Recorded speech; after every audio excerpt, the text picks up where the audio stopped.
boo ci nekkee benn niveau da nga war a am benn droit de réserve. voilà. D'accord merci beaucoup suñu loolu mu nekkoon 6 minutes chrono jeex na takk. Alors on va enchaîner bien sûr ak la revue des titres ñu ànd xool lan moo gën a fës yéene kaay bi je rappelle que tey on a le plaisir de recevoir monsieur Abdoulaye Sow nekk topographe on va tout à l'heure daañu yaatal waxtaan bi ak moom incha allah juste le temps ñu dem xool lan moo gën a fës yéene kaay bi ñu commencer par ban yéene kaay kër gi l'info. kër gi. ah. yéene kaay kër gi. ah enquête. Alors on va commencer par journal enquête yéenekaay bi di wax les nerfs à vif moom la journal bi di enquête xëyee tey suñ ko mënee am sur les autres écrans. ñu màññi ko ci écran yi. da ngeen di nelaw. alors concernant li nga xamante ne moom mooy les législatives du 17 novembre 2024 yéenekaay bi di enquête di wax les nerfs à vif les partis n'ont pas obtenu la prorogation de la date de clôture des dépôts de candidature. Le général Jean-Baptiste Tine évoque des raisons d'ordre technique. Casier judiciaire et bulletin unique, ces points de discorde, course au dépôt de candidature, l'équation des forclusions loolu yëpp journal bi di enquête xëyee na ko tey. Enquête bi ñëwaat na aussi si ki nga xamante ne moom mooy Guy Marius Sagna yéenekaay bi di wax parti assisté à une rencontre citoyenne de député Guy Marius Sagna agressé à Togo. Après l'enquête ñu jàll si beneen yéenekaay xool ñoom aussi lan la ñu xëyee tey. Le soleil moom. Le soleil di wax le dans des maillots sous les eaux montée du niveau fleuve Sénégal moom la yéenekaay bi le soleil xëyee tey di wax 90 concessions et 22 périmètres agricoles inondés Lobali Padalal Balel Gouriki Koliabe Thiampeng Kourel Dara et Waoundé villages les plus touchés. Une habitante de Sinthiou Diam di wax les eaux ont démoli notre maison et emporté nos vivres. Soleil ñëw na si lu yaatu si lépp li nga xamante ne xew na foofu si dans des maillots. Sénégal décroche son 3e sacre final du tournoi. Tournoi UFOA U20 yéenekaay bi di Le Soleil xëyaat na ci.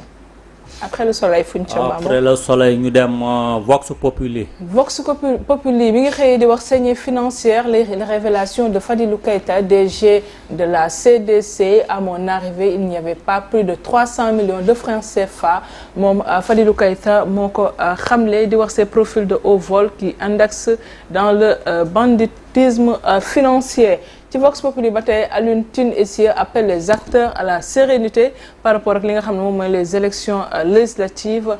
ñoom ñuy ñaan ñu am des élections législatives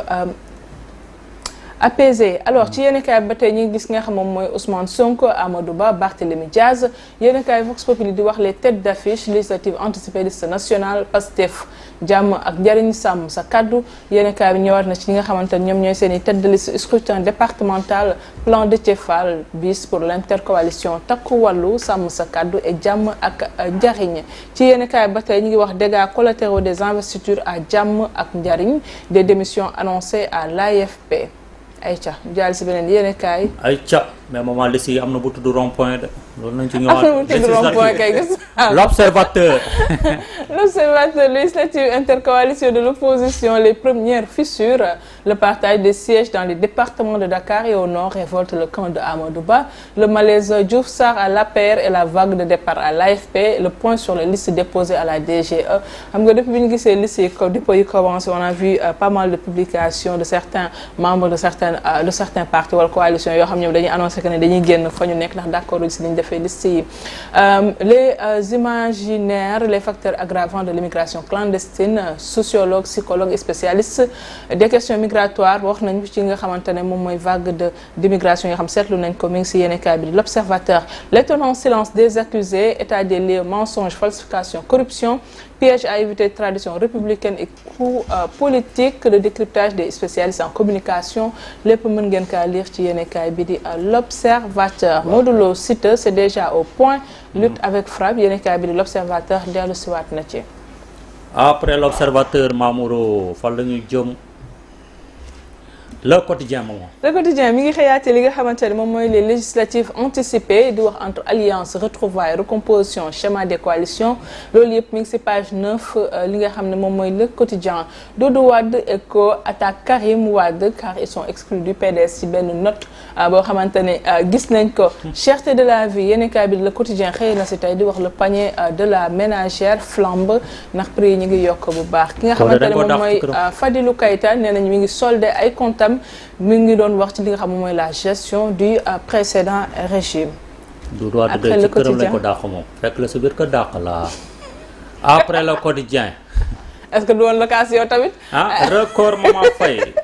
Sud Quotidien demal. Sud Quotidien prolongation des délais de dépôt de dossier de candidature aux législatives anticipées l'État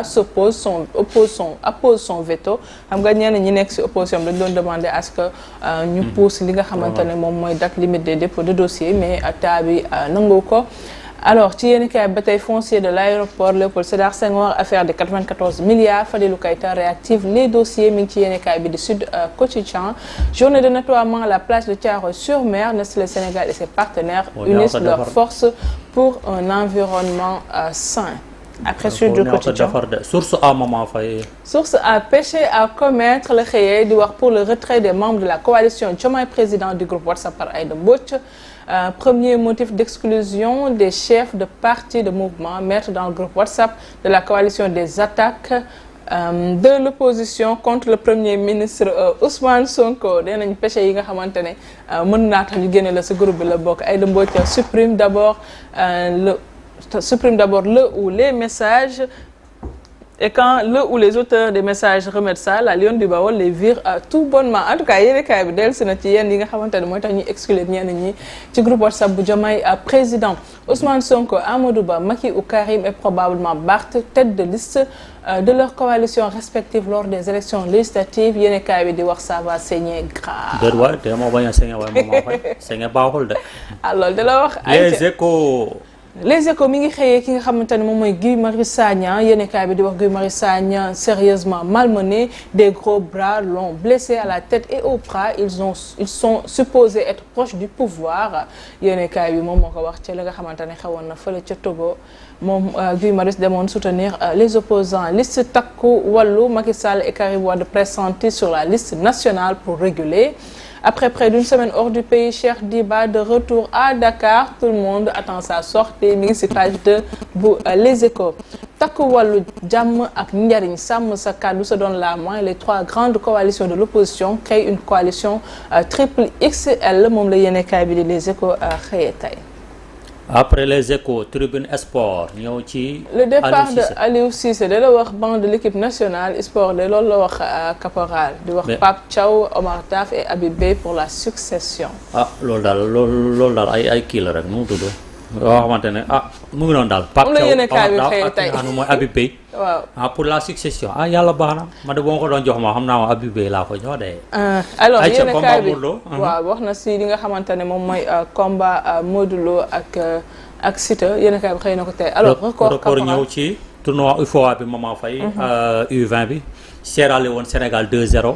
Sénégal moo mujjee jëlaat coupe bi moom moo conservé li nga xamante moom mooy titre bi macha allah di féliciter Lionceaux yi bu baax a baax Maman Faye. mu ngi noonu daal yàlla na yokku daal ci kaw ñu gis jàkkaarloo ki nga xamante moom mooy Modou Lo ak ki nga xamante ne moom mooy Siteu coqataanoo na ki nga xam ne moom Modou Lo ba mu la ne ko yaa ko tere ne bu la neexee ñu taxaw fii xam nga taxaw yëngal mooy loolu daal mais am na leen loo xamante ne moom la gars yi gën a retenir mooy Modou Lo nee na ko booy maa la gën a xotteeku waaw en tout cas daal record daal ñëwaat na ci. après record waaw du côté daara ji ñuy fàttali que ne deuxième bi nga xam ne Ibrahima Dieng moom moo ko dugal da ko dijee ki nga xamante ne moom mooy yaayam génn. macha allah en tout cas ñu félicité waat suñu Lionceaux yi bu baax a baax loolu moo nekkoon say la revue des titres pour ce lundi 30 septembre alors Mangassa un commentaire par rapport ak li nga xam ne moo gën a fës yéenekaay yi. bon d'abord mooy affaire élection yi njëm mooy les coalitions yi commencé am problème et je pense que politique moo demee noonu donc ñu ci bëri ils vont avoir des problèmes notamment dans la confection des listes. boo xoolee aujourd'hui au niveau du PDS man yàggoon naa ko wax fii ne le PDS moom moo nar a nekk boo moytul le grand perdant ci li am te y a de fortes probabilités que ñu dem vers une déflagration du PDS ci élection yi ñu jëm. beneen bi mooy hier ils avaient demandé à ce que ñu yokk ko pour le dépôt des listes. ce que le ministre de l'intérieur defu ko te loolu tam je pense que ñu bëri dana leen gêner parce que am na ñu bëri ñoo xam ne ay papiers ay casier judiciaire ak yu demee noonu lañ doon wut. donc pour man loolu la mais bon peut-être dana wàññiwaat liste yi nga xam ne moo fa newoon. bon je pense que dans l'ensemble loolu la gis ci journaux yi peut-être di féliciter les Lions U20 bi nga xam ne ils ont eu à gagner encore une fois. voilà. alors Mangassa peut-être un commentaire rapide aussi par rapport ak intercoalition yi nga xamante ne ñu ngi koy annoncé mais aussi surtout di nga xamante ne ñoom la ñu njort ne mën nañoo nekk tête de liste yi.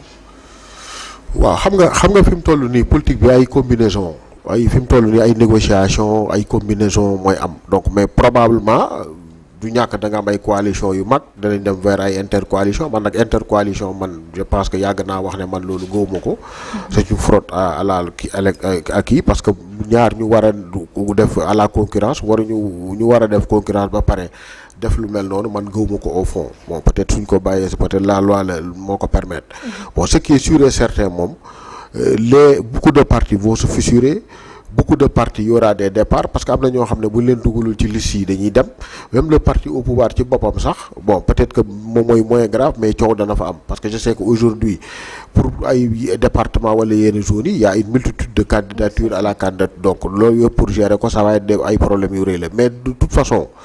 comme ni ma koy faral di waxee rek mooy la venue de président Bassirou Diomaye Diakhar Faye à la présidence de la République day appeler nécessairement à un renouvellement de la classe politique donc noonu lay demee parce que am na ci dinosaures yu bëri ci affaire bi peut-être ci la ñuy jaaree après kenn dootu leen gisati. Niang un commentaire par rapport ak li nga xamante ne moo gën a fës si yeneen cas yi tey. waaw xanaa seulement wax si Falilou Keita bi nga xam ne dafa accusé Ahmed Khalifa Niass. di wax na rek tey moom c'est un exemple en plus DG la xaaruñu tey à ce que tey ñu mën a toog émission di wax dans l'air comme ça nit ki boo koy accuser accusation boobu noonu waru mën a nekk directement je pense que tey Ahmed Khalifa Niass bu amalee bor ki nga xam ne tey moom mooy état xam na fu mu war a jaar ba ñi nga xam ne tey ñoom ñoo ko yore bor mun kaa fay léegi après yow wax jooju accusation boobu bu génnee da ngay xaar sa retour te retour baa ngi nii rafetlu ñu tamit Ahmed Khalifa Niass le fait que muy toog ngay teggi tuuma am na noo koy teggee am na noo waxee wax ji rafet bon mais dam bay tudd li nga xam ne tey moom mooy parents yi loolu vraiment xaaruñu ko si te Sénégal du luy lañ soxla ñun kii wax kii tontu dañoo toll si moment boo xam ne tolluwaay liggéey la dëkk bi métti na ñu ngi jëm li nga xam ne moom mooy élection leneen ak leneen mi ngi fi je pense que ñun foofu lañ toll mais nekkul à ce que tey ñuy toog kii di wax kii di tontu ñuy sànnante ay trac beneen bi aussi mooy cadre sport booy bi nga xam ne moo dugal deuxième bi man dama naan jàmbaar la xam nga lu tax parce que 48 heures sa yaay génn àdduna nga mën a football mental courage waaw tey ba mën a gérer match boobu man ba ma xoolee affaire bi ça m'a tellement choqué ma ne kii de bon yàlla na yéex waaye bu doon man la du ma dugg sax bi terrain di football vraiment moom it ñu ngi koy félicité bu baax di ko jaale ki nga xam ne mooy meeram yàlla yërëm ko taxaaree ak àjjana bu baax. amiin merci beaucoup caporal wóor na ma si Modou Lo Siteu nga nar a dem dawal. waaw damaa bëgg làmb mais aussi avant loolu itam mooy li ñaar di wax rek tey dama ci ànd ak moom mooy nguur gi am na yoo xamante ne jarul sax ñu koy wax à haute voix ni ngi di ko dégg nañ ko lijjanti lu ñuy lijjanti après maanaam nañu gën a fësal liggéey bi que nekk fi di xam nga di accuser wanteeg di yeneen yeneen maanaam réew mi soxlaatul yooyu Mama Faye li ngay régler ko yéen à l'interne ba loolu réglé wu moo gën nekk fii chaque jour accuser wante maanaam nañu jublu ci liggéey rek Mama Faye benn affaire mooy dama ñëwaat ci li nga xamante ne moom moo nekkoon jàkkaarloo barki démb bi muy Modou Lo ak ki nga xam ne moom mooy Siteu seetaan nañ ko mais ñu Sénégal yu bëri Mama Faye gisuñ ci seen bopp maanaam ci côté organisation ci côté jaabante bi ci côté temps bi nga xamante ne joxuñ ko mbër yi ñoom itam ñu wax ko parce que bu ñu nee jàkkaarloo face to face mbër yi ñoo tax parce que tey keroog ñaari mbër itam bu ñu waxee matul 15 minutes wala matul sax 10 minutes ay kàddu la yu ndaw yu jokkalante gis nga Siteu ba affaire yi doon jeex gis nga mu ngi naan mbasa doy na ak affaire beneen affaire mooy li nga xam ne moo nekk lu woon yoon ñaari tambour major waruñoo bokk même plateau surtout seen ñaari mbëri nekk fa ku ci nekk da ngay bëgg a wane sa bopp ku ci nekk da ngay bëgg a bàkk sa mbër kon loolu leen tey boo lëggee CNG war nañ koo xoolaat télévision yi nga xamante ne ñoom ñoo ci war a def ay plateau war nañ cee war a mën a xoolaat côté timing bi surtout comme que léegi jàkkaarloo yi minuit après gars yi arrêté ko ñoo xoolaat nan lañ ko mën organiser